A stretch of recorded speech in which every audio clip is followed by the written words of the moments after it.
Coming up on Theater Talk. I was in Seussical. I was in Another winner? Yes, I was in a purple yarn suit sitting in a cage, and I said, I have to do something else. And so Theater Talk is made possible in part by the CUNY TV Foundation.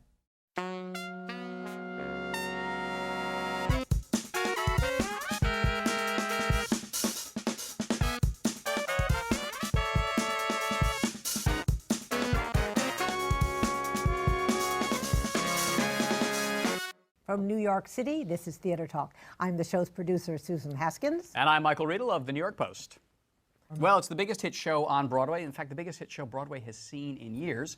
We are very pleased tonight to have with us a key component of why this show, The Book of Mormon, is so good, and that is its terrific cast, every one of whom at this table has been nominated for a Tony Award. Congratulations. Congratulations. Cheers, everybody. Where's the champagne? Well done, Nikki. Well done. And I just want to say, the last time we had a cast at this table that had all been nominated for a Tony Award, it was the cast of The God of Carnage. So very, very good. Oh, that's very good. That is Cool. So I want to welcome to Theater Talk tonight Rory O'Malley, who is playing Elder McKinley in the Book of Mormon. Welcome. Thank you. And Josh Gad, who is playing Elder Cunningham. Thank you so much. Welcome to Theater Talk. The beautiful Nikki James. I'm sorry, gentlemen, but I can't. Very true. I'm sure you all agree. She is. Nikki James, who is playing Nabalungi. Is that how I pronounce Correct. it? Yeah.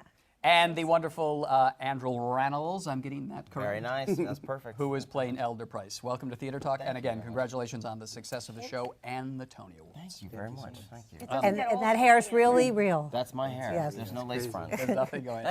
Water ski with it? No. All right, guys, I'm curious to know, when did you begin to suspect, think, or know that the show you were doing was going to be a big old gigantic Broadway hit? Was there a particular moment? 2008.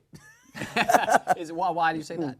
Well, you know, Rory and I got started at the very first workshop, and reading, whatever it was, however you want to call it. Well, they're important. Yeah, no, it was a reading. And thank you, Nikki. Yeah. Somebody's the Sorry, equity yeah. deputy over here, right? Apparently should have talked with Stuart Thompson Productions earlier today. You get paid this Like for a writing reading us, and yeah. that for a So, workshop. yeah, so at the first reading, if you will, you know, we looked at each other and we're like, this is pretty remarkable. This has never been done. You know, we didn't know commercially how viable it was going to be, but we knew back then that it was something that we had to be a part of. Doing it in front of an audience and having an audience react in the way that they did to the first 3 songs alone. The first preview at the first reading at the first reading 3 years ago was unbelievable, because we didn't know. I knew that I loved the material and it was brilliant, but we didn't know if anyone had the guts to produce it or put it up, or you know, or what would happen once you get a real Broadway audience in front of it. So I don't think that any of us knew it would be this until. Now, Josh, when you say this had never been done, define this for those people who haven't seen Book of Mormon. Well, what's I mean, what's the special quality? I feel like it's, you know, it's taking Cats to the next level. No, I mean, this had never been done, meaning this is pretty demented material. What made it so special, and even early on we saw this, is there was this remarkable message. It had this heart to it that really, really transcended, I think, anybody's expectations. I think all of us, and I joined at the next reading, which was in December of 2008, and they didn't give us any information. They wouldn't let me know the plot, or we hadn't heard any music. We didn't know the name of the piece at all. Really? They just Top said secret kind the of. guys from South. I don't think they knew. They didn't know the name of the piece. The South Park guys, along with some of the team from Avenue Q, are doing this musical. Are you on board for a quick little reading? And I was just coming back into town from being away for a while, and I remember thinking that I would, if they wanted me, I would do anything I had to do on my part to make sure that I could be a part of it, because there was something, and we do lots of readings and workshops and productions of little things, and there's a lot of stuff that's not good, and it could get there, and there was not a lot that's so good you can only imagine it's going to get better. When did you come into it? I did a workshop I just did a workshop. It was a legitimate workshop, by Yes, the way. it was. I want to tell everybody sitting at home. Yes. Andrew is correct in his analysis. That's Terminology. I did a workshop. I joined last summer, last July. I was cast in like sort of early June, I guess, and then we started in July and did that workshop. And I completely agree. Like you read it and I felt immediately like I have to be a part of this. I really want to be a part of this, but you never know how things are going to go. Yeah. You never know how it's going to be received. And we had audiences this summer. We had invited audiences through rehearsals, but they were our friends. They were family. Well, they tell were them about industry people. Sondheim. Well, yes. I mean, Stephen Sondheim comes this summer, and Mike Nichols, and you look at the audience, you're like, well, this is amazing. But those are obviously like friends of ours. They're So producers. it wasn't really until we did not the first performance, not the first like the Gypsy run, the invited dress, but the first paid preview. That's exactly. That was like, this is the test. Well, I want to ask you about that. What was it like to go up with this musical that has these songs that the lyrics of which cannot be on the Tony Awards? Was there any trepidation thinking, how is this? You 1,800 people You gonna- terrified me actually because you had written something about protesters and all of that stuff. Yeah, Corpus And Christi. yeah, and I'm thinking to myself, because I'm a hypochondriac to begin with. I'm like, I'm gonna walk out and get shot on the street. And but you know what? We all had that concern. We all had the concern. Well, Scottsboro Not Boys like had this just Scottsboro Boys had protesters. So was Yes. there a concern that you guys would be? sure because that was a show that I mean, those protesters came out in large numbers and they were very vocal, and that was all that was sort of being discussed. So yeah, of course it was a concern, and we talked a lot about it as a cast, and our production talked about it a lot, the possibility of that, and luckily and sort of strangely in some ways, there hasn't been any of that. Well, were you with this afraid of show. irate Mormons? Well, not even Mormon so much, but I think that, and again, wisely, our producers were very wise to withhold song titles and lyrics, and I think that No red things- flags out there. No, things like out of that, context. things out of context look so much worse than it actually is in the show. So when people come and see it and they see the entire 2.5-hour musical, If they stay. and most Which of we them weren't have sure been, at the which is beginning great. if Sure. they were going to People stay. might Yeah. get up in the middle of a number But- when it's offensive and leave. But Exactly. they're really great at like developing. They really sort of ease you into the shocking stuff, and you don't. It somehow doesn't seem that shocking. It doesn't seem that. Because they're so meticulous about the story. Absolutely. Although the you best know, part earned. is that the crazy people can't afford tickets anymore, so it worked out. Because they- Well, I do have to say, I was not scared, but it is unnerving to look out into the audience and see people go, you know. You and say, great and thrilling because you don't really see that a lot, and that's what's exciting for us. But you get that. But then you get the laugh. Yes. Right? And once you got the laugh, I would imagine you thought, it's going to Yes. be okay. You know, I was talking with our creators, Trey and Matt. They did a little symposium yesterday, and we were in the audience. And it's really interesting to hear them talk about the material in that way. And Matt said something, Matt Stone, he said, they get the joke. And people always say there is a coastal bias where we think America isn't ready for this. And the truth is, they are. If you're doing it well what we're doing so well, people will get the joke. And didn't cable, South Park and Yeah. cable really prepare them? people for it. I think so. And the genius of the show really is that for all of the subversiveness, and we don't just mean in terms of the bad words, but also what it says about faith Yeah. and religion, and a controversial take on it.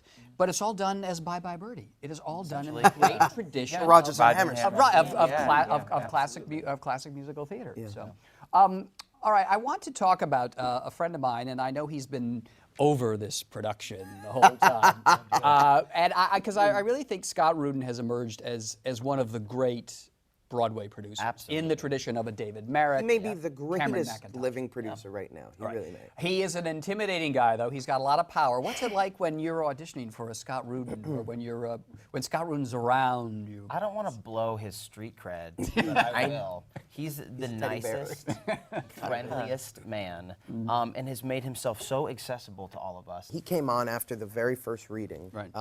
Reading. It wasn't really He saw us all sitting there reading from the script and loved it. He came on and he literally threw Lucky I like himself into the creative process. And it was remarkable because he's not just a producer in how I think of producers is, okay, I'm going to be the guy who gathers the money, I'm going to get the investors. His creative voice is as strong and potent as any of the other parties. And he knows what works and what doesn't. And his caliber of movies proves that, his caliber of shows proves that.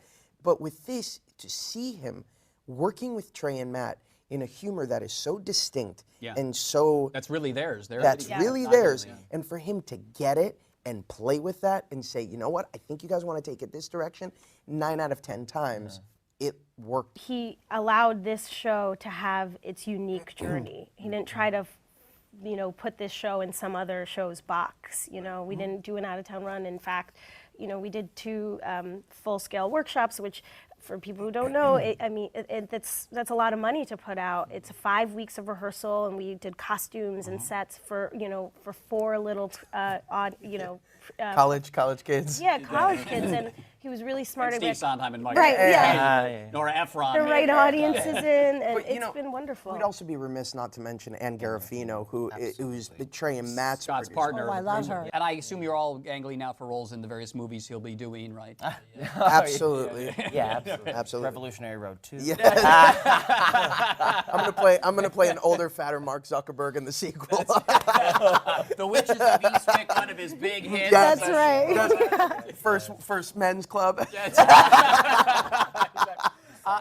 Now, in terms of talking about Trey Parker and Matt Stone, who created South Park, they have openly admitted, that they approached this with some trepidation because they're not really musical theater guys. Did you see moments of nervousness on their part as they were putting it together?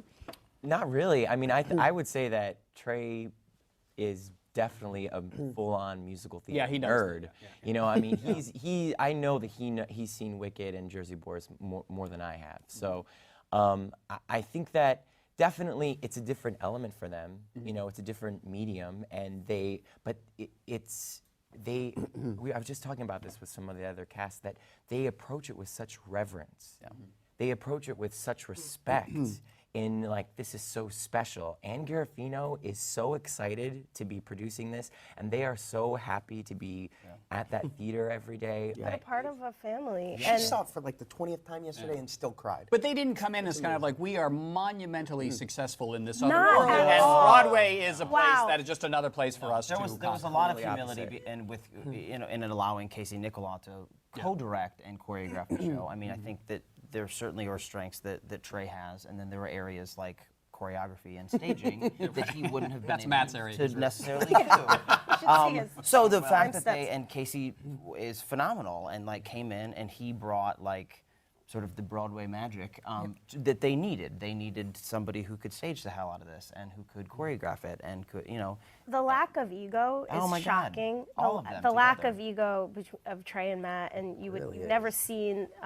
They don't talk about themselves in a way, and I'm sure it was really challenging for them. I remember in one of the readings we'd done, watching Trey just pace back and forth.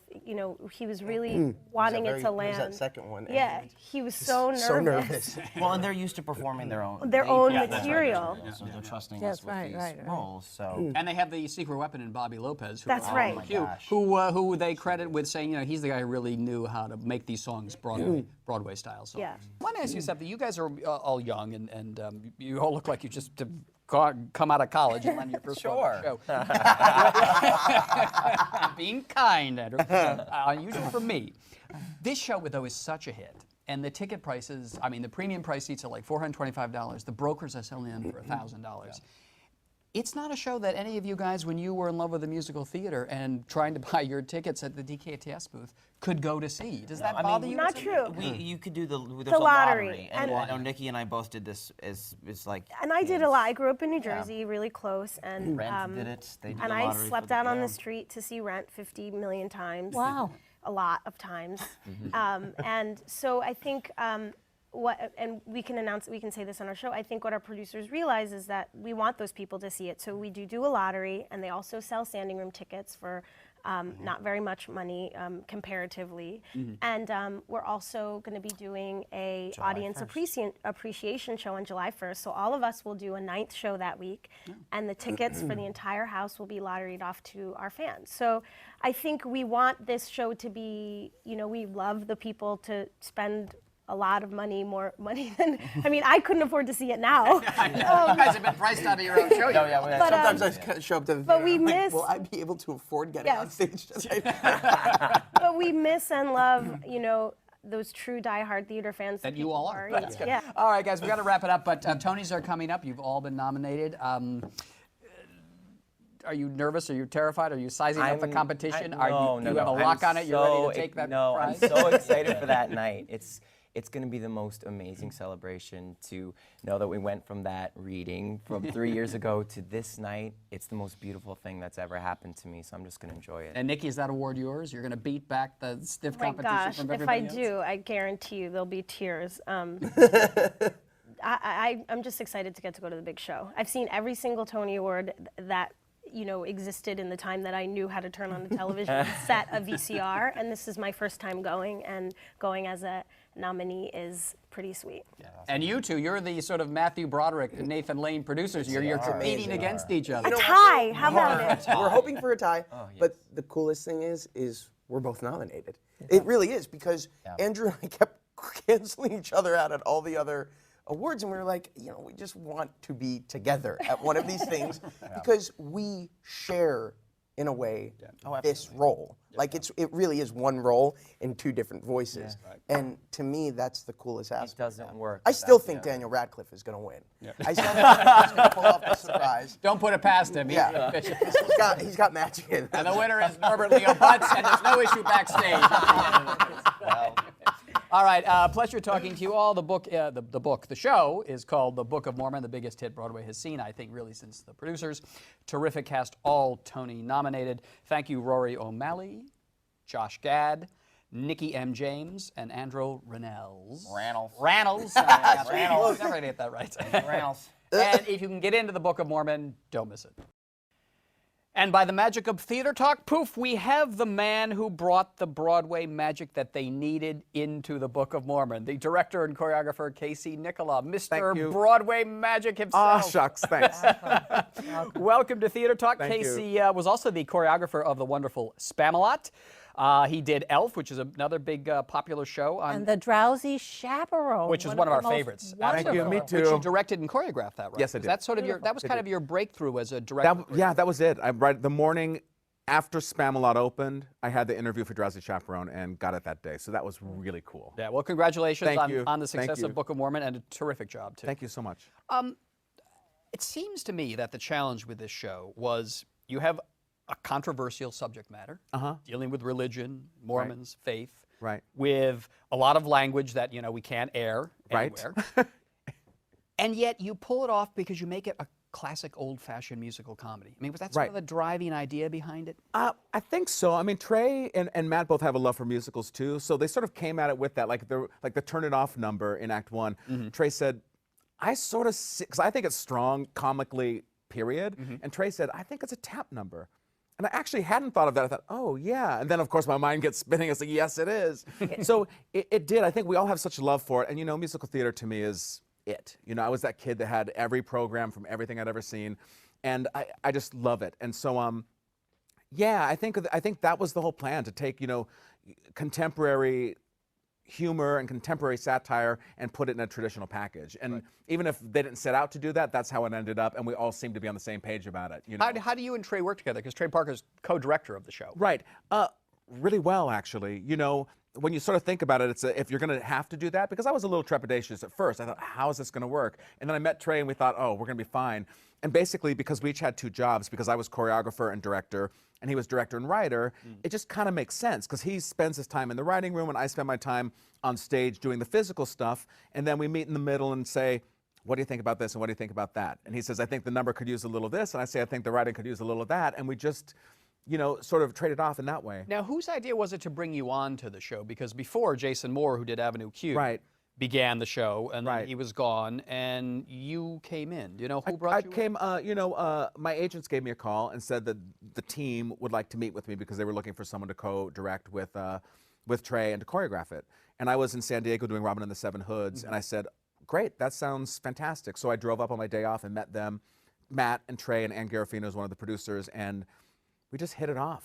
And then the next week, Bobby flew out, and we all just, Bobby Lopez, yeah, and we all just met, and I told them all my thoughts, and we shared things, and we talked about the numbers, and I said, how are you looking at these? And we just kept working. What was the first number you staged for them? The first number I staged was 2 by 2. Right. Which is the second number in the show, and it's really got the cheesy Up With People, Kids of the Kingdom choreography. Right. And it came so easily to me because that's basically what I would do backstage and in every dressing room as a performer, just doing cheesy choreography backstage. To make people laugh. What was the most difficult number for you to stage in Mormon? Well, the most difficult number actually was All American, which is halfway through Act 1, and you have to get the whole story of Joseph Smith out so that the Act 2 will pay off, right?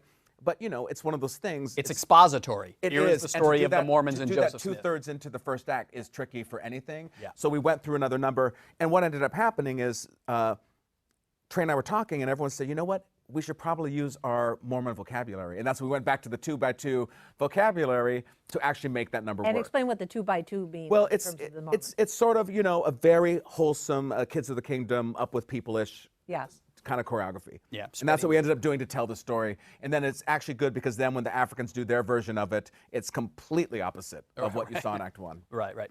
Now, you say you were the geeky show kid. Completely. Where'd you grow up? San Diego. And you went to what, every touring show that came through? Every show that went through. My parents would drive me up to Los Angeles to see shows at the Schubert and shows at the Pantages. And, my parents, it's fantastic because they really weren't theater people at all. And I really think about how did they know to do this? They saw that in me, and all of a sudden my dad went and bought season tickets to the touring shows through San Diego, and my mom bought me the Chorus Line cassette tape, which you wore out. I wore out, and then she let me and a friend get taken out of school on a Wednesday, and we drove up to see Wednesday Matinee and went to a cafeteria and saw Chorus Line. I was like, oh my God. And I kind of think, how did my mom really even know that? And it's Have you ever asked them? incredible. No, not really. We talk about the weather and how delicious the food is they're eating. So it's not like we haven't really talked. We didn't really haven't had the talk much heart-to-heart. about it. How did We you haven't know had the that I was a show heart-to-heart. queen? But it's pretty much, yes. Maybe it was the Diane Carol's Julia lunchbox that gave it away. I don't know. Who were your biggest influences as director? Because you have such a wonderful theatrical inventive And mind. a wide Where is it- range yeah. of influences. I mean, Well, I don't know. I think everything I've ever seen, basically, and I loved MGM musicals so much, that it really, everything musical. And I think I always just had this eye, and I think I was always a bossy kid. I remember, staging numbers to Disney movies when I was in elementary school and going to the principal's office and saying, can I take this and tour it room to room? That's what I think. How did I even know that stuff? I just always was interested in it and always loved creating, since I was a kid. And you started out as a performer, though. I was looking at your credits. I didn't realize you were in some of my favorite shows. Steel Pier, Best Little Whorehouse Goes Your favorites, my favorites too. I remember Best Little Whorehouse Goes Public. They had these plastic cubes with the raunchy prostitutes in it spreading their legs. And you were I was pushing one of them, and I was sitting on top of it while the legs were spread. And when you were in a show like that, directed by Tommy Tune, who I think is a genius, although he went wrong with that, was the little chorus boy there watching Tommy Tune and thinking, someday I'm going to do it, and I know I can do it better than what's going on here? Not always the better part, but I was always watching, and I think that's where I got my experience and my love for it, and I think it's where I really learned the craft of it because I watched the things I loved, I watched the things that didn't work, and I sort of was that person that would sit back there and go, I would do it this way, I would do it that way, that doesn't work for me. If they were going to structure it differently, I'd do that. And I did 8 Broadway shows, and 7 of the 8 were original. So I got to see that whole, I got to see all that. So it really was not a huge stretch for me when I actually started doing it because I really paid attention to it as opposed to just sitting reading magazines. When does it come to point, though, in your life as a performer where you say, you have to make the decision, right? You can't keep going down the route of the performer if you want to try something else. Well, basically, I can tell you exactly when it happened. I was in Seussical. I was in Another winner? Yes, I was in a purple yarn suit sitting in a cage, and I said, I have to do something else. And so as much as I loved that show and so much of it, it was not as satisfying to me as I would want it to be. And then I rented studio space between shows on Wednesdays and Saturdays, and I just said, I'm going to be creative. I didn't know how. And the first few weeks I was sitting there eating my sandwich in a room going, what the hell am I doing here? What were you creating? What were you I didn't know. And then before I knew it, I got 25 dancer friends together. I choreographed 3 numbers. And I invited every writer and director and producer that I never met. And I spent all $4,000 that I had to my name. Yeah, I was going to say you had no money then. I had no money, and I rented studios at the Roundabout and did a presentation. I started getting work after that from that. How great, how brilliant. Just one last thing, though. I thought for a long time that great tradition of the director choreographer, Robbins, Champion, Fosse, Bennett, Toon, seemed to be over, but I guess you and Susan Stroman are the heirs to it, and you're keeping that's it going. really cool. And that's the tradition that you grew up with and that you... Yeah, and I mean, to be even talked about in the same sentence is pretty amazing. I idolized all of them and all of this. It really is pretty incredible. You're keeping it going. Yeah. Yeah, it's pretty incredible. It is. Pretty great. Well, I think you'll be able to rent studio space for some time For to a come with while. the success Let's of Book of hope Mormon. so. And I don't think you'll have any trouble coming to see what the next Casey Nicholaw project's going to be.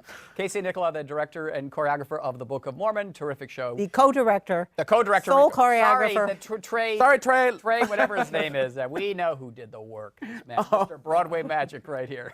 Thanks for being Thank you our so guest much. Thank you. Pleasure. Right. Our thanks to the Friends of Theater Talk for their significant contribution to this production. Theater Talk is made possible in part by the Frederick Lowe Foundation, the Eleanor Naylor Dana Charitable Trust, the Alan S. Gordon Foundation, the Corey and Bob Donnelly Charitable Fund, Carrie J. Fries, the Dorothy Strelson Foundation, the New York City Department of Cultural Affairs, and the New York State Council on the Arts, a state agency.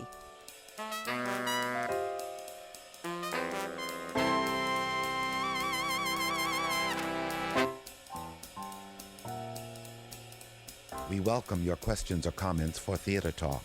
Thank you and good night.